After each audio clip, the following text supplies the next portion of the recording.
다 같이 한 음성으로 합독하십니다. 건너매 엘리야가 엘리사에게 이르되 나를 내게서 데려감을 당하기 전에 내가 내게 어떻게 할지를 구하라. 엘리사가 이르되 당신의 성령이 하시는 역사가 갑절이나 내게 있게 하소서 하는지라. 아멘. 미국 오하이오주의 데이턴이라는 지역이 있는데 그곳에 우리 한국 한 권사님 가정에 붙어있는 가훈입니다. 좀 소개해 드리려고 합니다. 누가 해도 할 일이면 내가 하고, 언제 해도 할 일이면 지금 하고, 내가 지금 할 일이면 더 잘하자. 한 가정이 생각이 있어서 정한 가훈입니다마는 성도된 우리에게 시사하는 바가 큽니다. 고린도후서 6장 2절에 보면 보라 지금은 은혜 받을 만한 때요, 보라 지금은 구원의 날이로다, 그렇게 말씀하고 있습니다. 하나님의 시간은 항상 현재입니다. 그래서 피조물된 인간도 우리도 오늘 지금 여기서 대단히 의미가 중요한 그런 말씀입니다. 오늘 지금 여기서 나의 자세, 나의 태도, 나의 응답, 그 중요성은 아무리 강조해도 지나치지 않습니다. 왜냐하면 하나님은 언제나 오늘 지금 여기서 우리의 모습, 나의 모습을 보고 계시기 때문에 그렇습니다. 아브라함은 과거에 실수했던 사람입니다. 아내를 누이라고 애굽 바로 왕 앞에서, 그랄 아비멜렉 왕 앞에서 두 번이나 그렇게 거짓을 말했던, 어떻게 인간적으로 따지면 무척 비겁했던 그런 사람이었습니다. 그러나 지금 그는 아들 이삭을 바치라고 하는 하나님의 이해되지 않는 말씀 앞에서 그것까지 순종함으로 아들도 살리고 여호와 이레의 축복도 경험하고 믿음의 조상이 되기도 했습니다. 삼손은 과거에 육적인 쾌락을 즐겼습니다. 들릴라의 무릎을 베고 잤다가 수치를 겪는 어리석음을 범했습니다. 이방인들에게 조롱거리가 됐습니다. 그러나 지금은 회개하고 헌신했습니다. 자신의 마지막 생명을 쏟아 부었습니다. 그래서 그가 살아서 죽였던 대적 블레셋 사람보다 훨씬 더 많은 사람을 그때 한 번에 멸할 수 있었고 자신의 그 부끄러움을 씻을 수 있었습니다. 우리가 살폈던 요나, 과거에는 불순종해서 도망갔던 사람입니다. 이방인 선장에게 수치를 당했던 그런 사람이었죠. 그리고 물고기 뱃속에 들어가기까지 했었습니다. 그러나 지금 돌이켜 회개하고 결단함으로 순종함으로 니느웨가 사는 놀라운 역사가 있었던, 자기 생에 가장 소중한 흔적을 남겼던 그런 요나의 모습을 기억합니다. 그런가 하면 유다라고 하는 사람은 과거에는 예수님의 선택을 받은 사람입니다. 부름을 받은 사람입니다. 그 부르심 앞에 응답했었습니다. 그리고 사명도 감당했고 예수님께 인정도 받았던 그런 사람이었습니다. 그런데 지금 잘못된 생각, 잘못된 가치관을 가지고 예수님을 유대 종교 지도자들에게 팔아버리는 영원히 씻을 수 없는 과오를 범하게 되고 마침내 사망에 이르게 됩니다. 사도 바울은 은혜 받을 만한 때가 바로 지금이라고, 구원의 날이 바로 지금이라고 외치고 있습니다. 오늘 이 아침 스승 엘리야 선지자를 떠나 보내야만 했던 바로 그 순간에 엘리야의 모습 우리가 함께 살핍니다. 어쩌면 생애의 위기, 큰 위기일 수도 있는 그런 전환점을 맞이한 엘리사가 지금 여기서 어떻게 하고 있는가를 살피면서 이 시대를 사는 우리에게 필요한 은혜, 영적 교훈 함께 나누려고 합니다. 첫째로 생각하려는 것은 엘리사는 엘리야를 끝까지 따랐다라고 하는 것입니다. 본문은 엘리야의 승천 기사의 한 부분입니다. 승천하기 바로 직전 기사죠. 엘리사는 엘리야가 길갈로 가면 길갈로 따라갔습니다. 베델로 가면 베델로 따라갔습니다. 너는 여기 머물라 그렇게 얘기해도 포기하지 않고 엘리야를 따릅니다. 엘리야가 여리고로 가면 여리고로, 엘리야가 요단으로 가면 요단까지 따라간 것입니다. 요단이라고 하는, 요단강, 우리 다 알고 있죠. 요단이라고 하는 이 히브리어의 의미는 끝이라고 하는 의미를 갖고 있습니다. 그러므로 엘리사가 요단까지 따라갔다, 이 말은 끝까지 따라갔다, 그 말과 동일합니다. 우리도 마찬가지입니다. 한 번 믿은 예수님, 따르기로 결단하고 출발한 그 발걸음, 한 번 시작한 신앙의 그 길, 끝까지 따르고 끝까지 이 길을 걸어야 합니다. 마지막 순간, 죽음의 순간이 뜻밖의 전혀 예상치 못한 모습으로 우리를 찾아와도 그래도 거기서도 여전히 예수님을 따르는 자 되어야 합니다. 여러분, 문둥병자 나아만을 기억하시죠? 그는 아람의 군대 장관입니다. 가진 것, 소유한 것, 그가 누리고 있는 그 위치 모두 하나 부러울 것이 없는 그런 사람이었습니다. 그런데 그는 문둥병 환자였기 때문에 그런 축복이 아무런 축복으로 느껴지지 않는 비극적인 그런 인생을 살았습니다. 집에 잡아왔던 유대 소녀로부터 이스라엘에 가면 엘리사라고 하는 선지자가 있다는 조언을 듣고 가면 길이 있을 겁니다. 그래서 엘리사에 대한 기대를 가지고 나아만이 엘리사를 찾아가지 않습니까?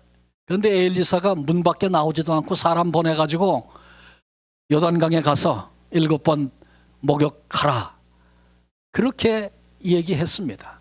화가 났습니다. 아니, 우리나라에는 더 좋은 강이 많은데 그까지 요단강에 가서 7번 목욕하려면 내 나라 더 맑은 물에 가서 하지. 아니, 쫓아나와서 상처에 손을 얹고 기도해 주지는 못할 망정 그따구 소리 한다고 화가 벌컥 나서 화를 내며 돌아가려고 했습니다. 그런데 그때 나아만의 수하에는 지혜로운 종이 있었던 것 같아요.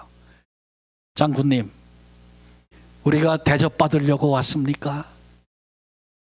병 낫기 위해서 왔는데 더 어려운 일을 시켜도 나을 수만 있다면 해야 되는데, 기어서 요단강에 가라고 해도 가야 할 텐데 가서 7번 씻으라는 건 뭐 어렵습니까?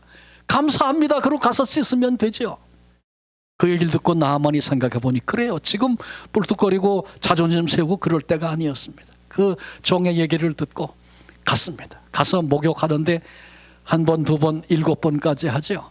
근데 한 번, 2번 들어갔을 때 낫기 시작하고 몸이 깨끗해지기 시작하면 얼마나 신나서 7번까지 했을까요? 그런데 조금도 달라지지 않습니다. 내가 이거 지금 잘하고 있는 거야? 괜히 헛된 짓 하고 있는 거 아니냐? 별 의심이 다 듭니다. 그럼 그렇지, 회의가 찾아옵니다. 그러나 마지막 순간까지 7번 끝까지 순종하고 나니까 놀랍게도 문둥병이 다 나아 그 피부가 어린아이같이 되었다고 성경은 기록해 주고 있습니다. 끝까지 순종하는 거 중요한 일입니다. 여리고성 사건 기억하시죠? 하나님께서 이스라엘 백성에게 6일 동안 한 바퀴씩 돌아라, 마지막 7일에는 7바퀴를 돌고 7바퀴가 끝나면 함성을 질러라, 하나님이 그렇게 말씀하셨습니다. 전쟁 전략 가운데 이런 전략은 없습니다. 그 많은 군인과 군인대만 있습니까? 백성들, 노인부터 어린 갓난쟁이까지 다 이끌고 짐승까지 이끌고 여리고성을 한 바퀴 돈다는 게 그게 쉬운 일입니까? 성 위에서 조롱하고 이거 지금 우리가 뭐 하는 짓이야, 스스로 생각해도 이건 잘못된 것이라고 느껴지고, 그래서 하루에 한 바퀴씩 돌기 시작하면서 얼마나 많은 말을 했겠어요. 하나님 미리 하시고 입 다물고 돌아라 그러셨습니다. 그래서 질문이 튀어나오고 의심소리가 튀어나오도 하나님 그리 명령하셨으니까 입을 다물고 꼭 다물고 한 바퀴 돌았습니다. 6일이 지났습니다. 7일째가 됩니다. 7바퀴를 돌아야 되는데 그거 더 어렵죠. 7바퀴를 돌기 시작합니다. 한 바퀴 돌았을 때 저 귀퉁이에 쩍 하고 금이 간다면 그 나머지 6바퀴 신나서 찬송하며 돌지 않았겠습니까? 아무런 징조가 없습니다. 속에서 또 이런 게 올라옵니다. 그래도 하나님 입 다물라 그러셨지. 입을 다물고 또 한 바퀴 돕니다. 7바퀴를 다 돌고 아무런 변화가 없었는데 함성을 지를 때, 마지막 끝까지 순종하여 하나님 앞에 함성을 지를 때 여리고가 무너지는 놀라운 역사, 한 번도 경험해 보지 못한 하나님의 능력을 그들이 체험하게 되지 않습니까? 예수님이 십자가의 고난에 대해서 사람들에게, 무리들에게, 제자들에게 예고하기 시작하셨습니다. 그리고 여기저기 이상한 징조들이 보이기 시작합니다. 그때 예수님을 따르던 무리 가운데 많은 사람들이 한 사람, 두 사람 예수님을 떠나기 시작했습니다. 그 사람들은 어떤 사람들입니까? 오병이어 사건을 통해서 예수님께 떡을 얻어먹은 사람들입니다. 생각해보니 이런 분이 우리의 임금이 된다면 더 이상 먹을 것 걱정하지 않아도 될 것 같아서 예수님을 잡아 임금 삼고자 했던 그런 사람들이었습니다. 십자가 고난이 다가온다. 주님의 말씀 앞에 한 명, 두 명 다 떠나기 시작합니다. 그때 주님께서 제자들에게 물으셨죠. 너희도 가려느냐? 너희도 가려느냐? 주님이 그렇게 물으셨습니다. 그때 베드로가 그런 고백을 합니다. 주여, 영생의 말씀이 계심에 우리가 네게로 가오리이까? 끝까지 주님을 따르기로 결심한 베드로의 고백이었습니다. 예수님의 승천을 목격했던 무리들 500여 형제였던 것 우리가 다 알고 있습니다. 주님이 승천하시면서 그런 말씀하셨어요. 예루살렘 떠나지 말고 성령께서 오실 때까지 기도해라. 주님의 이 말씀을 기억하며 끝까지 순종했던, 승천을 목격한 자는 500여 형제였지만 끝까지 순종했던 120명, 그들에게 성령께서 강림하셨습니다. 우리도 예수님을 따르되 끝까지 따르는, 말씀에 순종하되 끝까지 순종하는 그런 그리스도인이 되어야 합니다.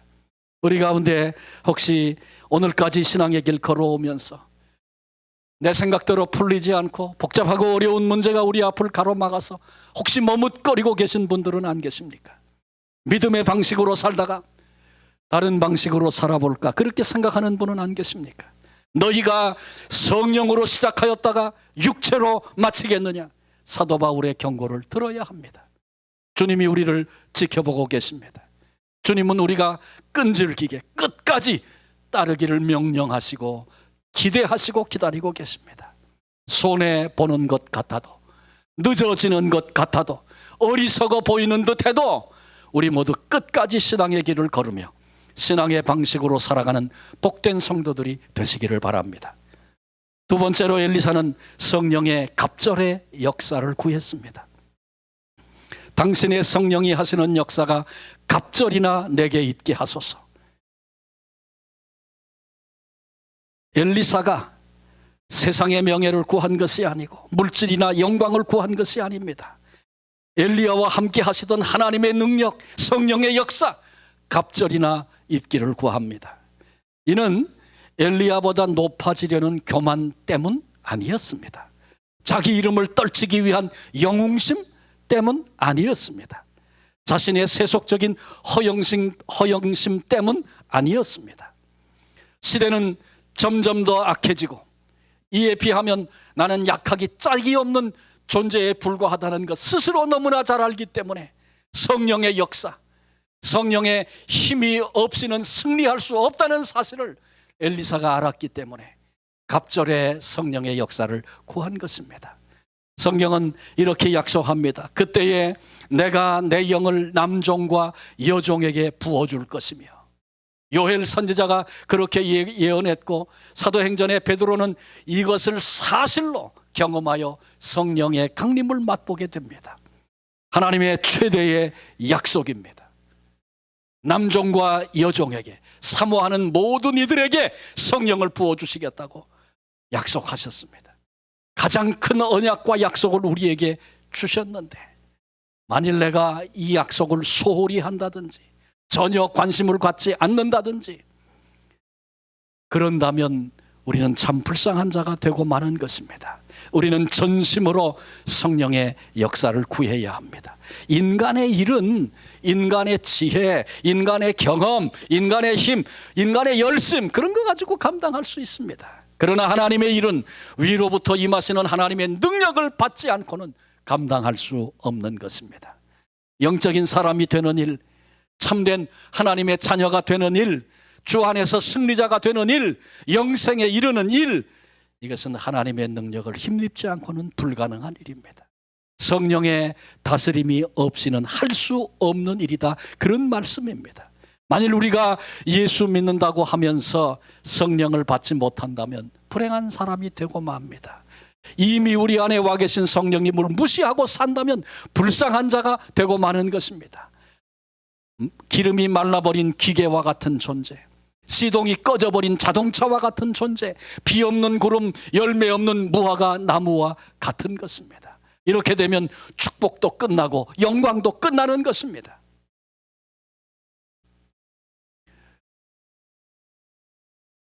성령님은 우리를 찾아오신 분입니다. 약속대로 우리를 찾아오신 분입니다. 한 번 오시면 절대로 떠나지 않겠다고 약속도 해주셨습니다. 그런 분이 우리 안에 계신데 내 안에 계신지 안 계신지 확인도 해보지 않고 내 안에 계신데 그냥 무시한 채 나랑 상관없는 존재처럼 그렇게 산다면 얼마나 불쌍한 사람이 되겠습니까? 성령님은 우리 안에 계실 뿐만 아니라 우리에게 감동을 주시기도 하고 어떤 때는 도전을 주시기도 하고 어떤 때는 책망을 하시기도 하고 어떤 때는 내 안에 절망 중에 있을 때 새 힘을 불어넣어 주시기도 하고 다 끝나고 죽을 것만 같은데 살만한 소망이 우리 속에 샘솟듯 그렇게 힘을 주시기도 하고 앞서 행하시고 우리를 지키시고 보호하시고 승리케 하시는 분이 우리 성령님이신데 그분에게 관심도 갖지 않고 내가 내 힘으로 살겠다고 내가 내 힘으로 잘해보겠다고 그렇게 여기며 오늘을 산다면 얼마나 어리석은 존재이겠습니까? 어린아이가 엄마가 이렇게 손으로 잡아서 이것도 해주고 저것도 해주고 그거 싫다고 내가 내 마음대로 해보겠다고 그리고 물에도 빠지고 불에도 빠진다면 참 어리석은 거죠. 하나님께서 오래전에 예고해 주시고 예고하신 대로 성령은 오셨고 성령님 때문에 내가 예수님을 주라 부르게 되었고 오늘 이 자리 여기 우리들이 있게 됐는데 사실은 실상은 내 삶 속에 성령님을 외면하고 무시한 채 그렇게 살고 있는 것은 아닌가 되돌아 보아야 합니다. 솔로몬은 지혜를 구할 때 하나님의 마음에 합했다 그랬습니다. 너무 기뻤습니다. 하나님이. 그래서 솔로몬이 구했던 지혜는 물론이고 구하지 아니한 부귀와 영광도 허락해 주셨습니다. 오늘 지금 내가 무엇을 구하는가 대단히 중요합니다. 우리 구할 것 많지만 지혜의 근원이 되시는 성령님을 사모하고 구하는 자들이 되어야 합니다. 그리하여 말세를 살아가면서 날마다 일마다 승리하는 복된 성도들이 되시기를 바랍니다.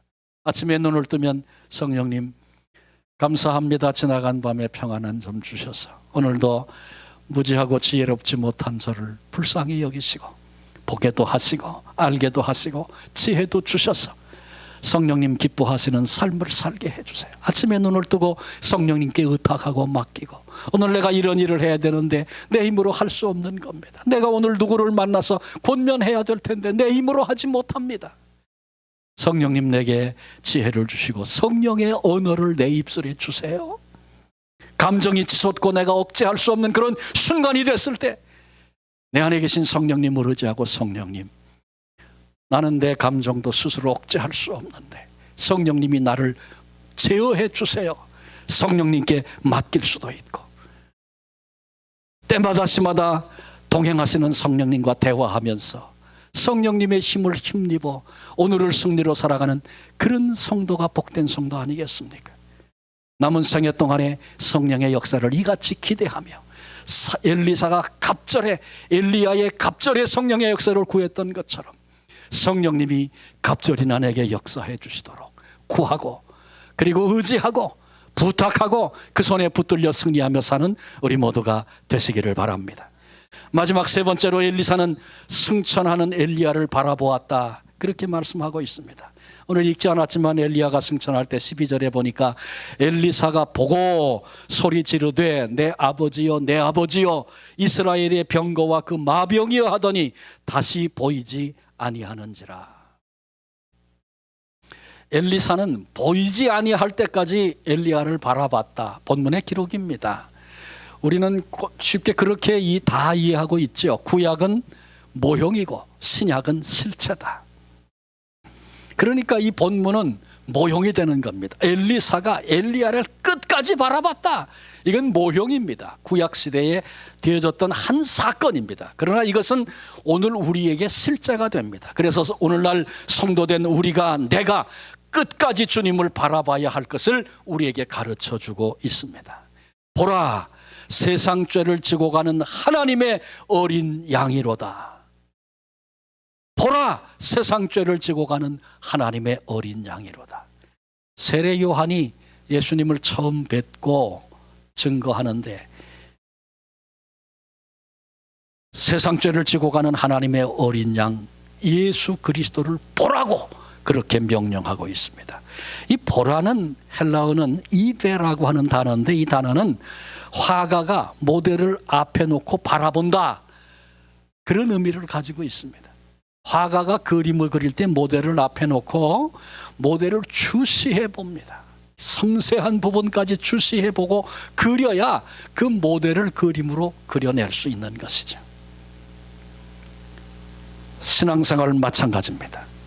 예수님을 집중하여 바라보고 예수님을 내 생애에, 내 삶에, 내 심령에 그려내는 작업이 신앙생활입니다. 예수님의 품성, 예수님의 정신, 예수님의 말씀, 예수님의 삶을 내 생활, 내 심령 속에 내 삶을 통하여 그려내야 하는 것입니다.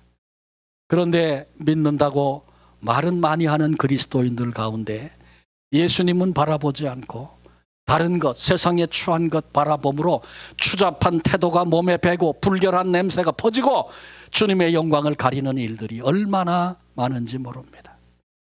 나와는 상관이 없을까? 점검해 봐야 합니다. 나의 시선이 머무는 곳에 나의 마음이 머물고 내가 바라보는 곳에 내 마음이 고정되어 매이기 때문에 그렇습니다.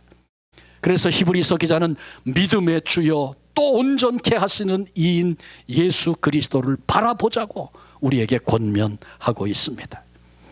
1960년 70년대 농구 선수로 이름을 알렸고 감독으로 행정가로 전 한국 농구연맹 총재로 일했던 분이 있는데 그 사람의 이름이 김영기입니다. 혹시 그분의 이름을 기억하실지 모르겠어요. 현역 시절 최고의 기술로 명성을 날렸던 그런 분입니다.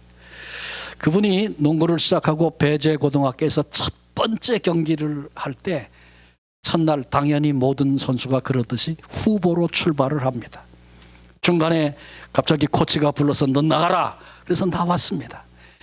무척 흥분했습니다. 그런데 볼이 자기에게 왔습니다. 그런데 이분은 너무 흥분한 나머지 상대편 골대인지 우리 편 골대인지 구분을 못하고 자기 편 골대를 향하여 돌진을 했고 드라이빙 슛을 멋지게 날렸습니다. 다행스럽게 그 골이 안 들어갔답니다. 온 경기장 전체가 와 웃음으로 넘쳤습니다. 이 김영기 씨는 그때 큰 충격을 받았다 그럽니다. 그리고 그 이후로 상대편 골대, 인생 전체로 말한다면 목표를 바라보는 그 일을 최우선으로 하는 그런 삶에 그래야 하는, 그것이 잘못되면 내 인생은 망치고 만다고 하는 그런 최우선적인 것이 어떤 것인가를 이해하고 그렇게 살아서 그것이 자신의 삶에 큰 영향을 주었다고 그렇게 고백을 하고 있습니다. 베드로 주님을 바라볼 때는 풍랑이는 그 물 위를 걸었습니다. 그러나 바람과 파도를 볼 때 물에 빠질 수밖에 없었습니다. 베드로가 두려운 환경, 위협하는 사람들 바라볼 때 겁이 나서 두려워서 예수님을 부인했던 사람이었습니다. 그러나 다구는 소리와 함께 눈을 들어 예수님을 바라보기 시작했고 주님의 눈과 베드로의 눈이 마주쳤을 때 그는 새로운 시작, 새로운 출발이 가능한 그런 은총의 시간을 경험하게 됐습니다. 마찬가지입니다. 오늘 우리가 어떤 환경에 있든지 눈을 들어서 거기서도 우리 주님을 바라보므로 거기서도 승리하는 복된 성도들 되시기를 바랍니다. 이사야 45장 22절은 이렇게 말합니다. 땅끝의 모든 백성아 나를 앙망하라. 우러러 바라본다, 그런 뜻이죠. 나를 앙망하라. 그리하면 구원을 얻으리라. 나는 하나님이라 다른 이가 없음이니라. 어떤 상황을 만나도 내 인생길에서 여호와 하나님 앙망하면 하나님이 구원을 우리에게 베푸시겠다고 약속하셨습니다. 이사야 40장에도 동일한 말씀하죠. 여호와를 앙망하라, 그리하면 새 힘을 얻겠다. 하나님이 새 힘을 주신다고 하셨습니다. 그래서 마치 독수리가 날아 올라가듯이 올라갈 것이고, 장정도 피곤하고 청년도 거꾸러지는 그런 시대에도 능히 일어나 걸어가고 달려갈 수 있는 그런 삶을 살겠다고 약속해 주셨습니다. 사랑하는 성도 여러분, 오늘 우리가 살고 있는 이 시대에 많은 유혹이 있습니다. 그럴듯하고 그렇게 살면 유익할 것 같고 미래가 보장될 것 같은 사탄이 주는 수없는 유혹이 있습니다. 그런가 하면 도전도 있습니다. 이러다가 내가 망하지, 위협이 너 그러면 끝나 죽어, 우리에게 수많은 위협이 우리를 향하여 달려옵니다. 믿는 자라도 넘어뜨리려고 사탄이 웃는 천사처럼, 우는 사자처럼 삼킬자를 두루 찾는다고 성경은 우리에게 미리 예고해 주시지 않았습니까? 낭망할 일이 수없이 많은 우리가 사는 오늘을, 그래서 위기의 시대라고 많은 사람들이 부릅니다. 더 이상 소망이 없어 보이는 듯한 그 순간이 나에게도 찾아올 수 있다는 사실을 알아야 합니다. 그러나 언제나 오늘이, 지금이, 여기가 주님이 우리에게 주시는 새로운 기회라는 사실을 잊지 말아야 합니다. 우리는 함께 오늘 엘리사를 통해 주시는 영적인 교훈을 살폈습니다. 힘들다고, 열매가 없다고, 지쳤다고 포기하지 말고 끝까지 따르고 순종했던 엘리사. 우리를 향한 하나님의 명령으로 우리도 받아야 합니다.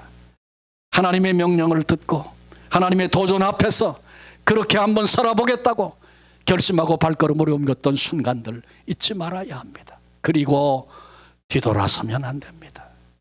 포기하면 안 됩니다. 열매가 없고 더 이상 기대가 없다고 느껴지는 그 순간에도 주님은 우리와 함께 계시고 여전히 격려하고 계시고, 포기하지 않고 끝까지 그 발걸음 옮겨 나가면, 뒤돌아서지 않으면 반드시 우리 주님께서 승리를 경험하게 하실 것입니다. 성령의 갑절의 역사, 오직 위로부터 임하는 성령의 도우심을 사모하며 구해야 한다. 엘리사가 우리에게 주고 있는 도전입니다. 끝까지 순종하고 싶은데 내 힘으로는 안 돼. 그것을 감당할 만한 힘이 내게 없는 거 알아. 그래서 우리는 더욱이 성령의 도우심을, 붙잡아 주심을, 역사하심을 기대하고 사모하고 오늘을 살아 나가야 하는 것입니다. 그리고 우리의 눈에 무엇이 보이고 있는가, 무엇이 자꾸 내 시선에 들어오는가 종종 점검해 봐야 합니다. 내가 하루를 살면서 내 시선을 어디에 고정하고 어디에 많은 시간을 할애하고 살고 있는가. 믿음의 주여 또 온전케 하시는 이인 예수 그리스도를 바라보자. 거기서도 주님을 바라보자. 주님, 내가 여기서도 주님 놓치지 않게 해주세요. 내가 여기서도 눈을 들어 나의 구원이 되시는 주님을 바라봅니다. 나를 위해 인간의 몸을 입으시고 이 땅에 오셔서 나를 위하여 십자가에 죽으시고 다 이루었다 선언하시고 그리고 부활로 승리하신 우리 주님을 이 순간에도 내가 바라봅니다. 주님을 바라보는 이들에게 주께서 우리를 온전케 하시는 이인 예수 그리스도를 바라보자 그랬잖아요. 우리가 온전해요? 천만에요. 온전하기는커녕 내 자신을 직시해 보면 너무나 수치스럽고 부끄러운 존재가 우리 인생들 아닙니까? 저 자신을 보아도 그렇지 않습니까? 그런데 우리의 시선을 들어 주님을 바라보고 그렇게 사는 것을 훈련하고 그런 삶을 시작하면 마침내 우리 주님이 우리를 온전케 하셔서 그 영광 가운데 세워주시겠다는 약속의 말씀입니다. 그렇습니다. 엘리사를 통해 주셨던 이 세 가지 교훈을 붙잡고 우리도 이렇게 살 때 이 시대 바로 오늘 여기서 승리하는 복된 성도 될 줄로 믿습니다. 보라 지금은 은혜 받을 만한 때요, 보라 지금은 구원의 날이로다. 오늘이 중요합니다. 지금이 중요합니다. 이 말씀을 듣고 그랬었구나 그리고 끝나면 아무 소용이 없어요. 이제 한 주간을 또 살면서 오늘이, 지금이, 이 순간이 내 진짜 모습이다, 그렇게 선포하면서 예수님 바라보고 성령님 의지하고 끝까지 포기하지 않는 그런 순간순간의 삶이 마침내 우리로 하여금 온전한 모습으로 하나님 앞에서는 그 영광의 날 보게 하실 줄로 믿습니다. 그렇게 만들어 주시려고 주님이 오셨고, 우리 기도해 주신 대로 사순절 시작이 돼서 주님 십자가 고난 향해서 우리가 마음을 들이며 나아가고 있지 않습니까?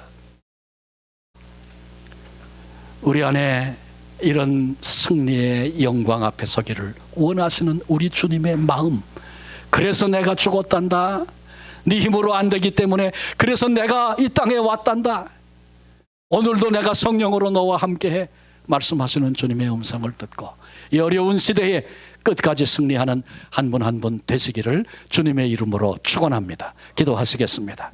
주님 감사합니다.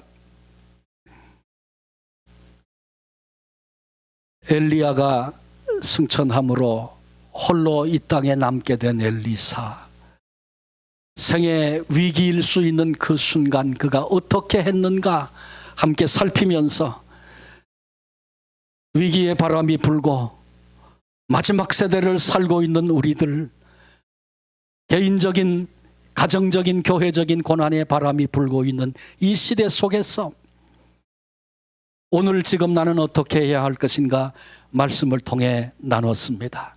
성령님, 우리의 눈을 열어주시고 우리의 가슴을 열어주시고 오늘 지금 내가 여기서 가져야 할 결단이 무엇인가 주여 깨닫게 하시고, 그리고 그런 삶을 한 걸음씩 걸어 나아갈 수 있도록 우리와 함께 하신 성령님, 때를 따라 우리 속에 역사해 주시고 지혜를 주시고 말씀이 기억나게 하시고, 포기할 수 없다, 성령님이 함께 하신다, 지금 이 순간 내 눈을 열어 주를 바라보리라 선언하며 그렇게 살아내는 믿음의 장부들 한 사람 한 사람 되게 하여 주옵소서.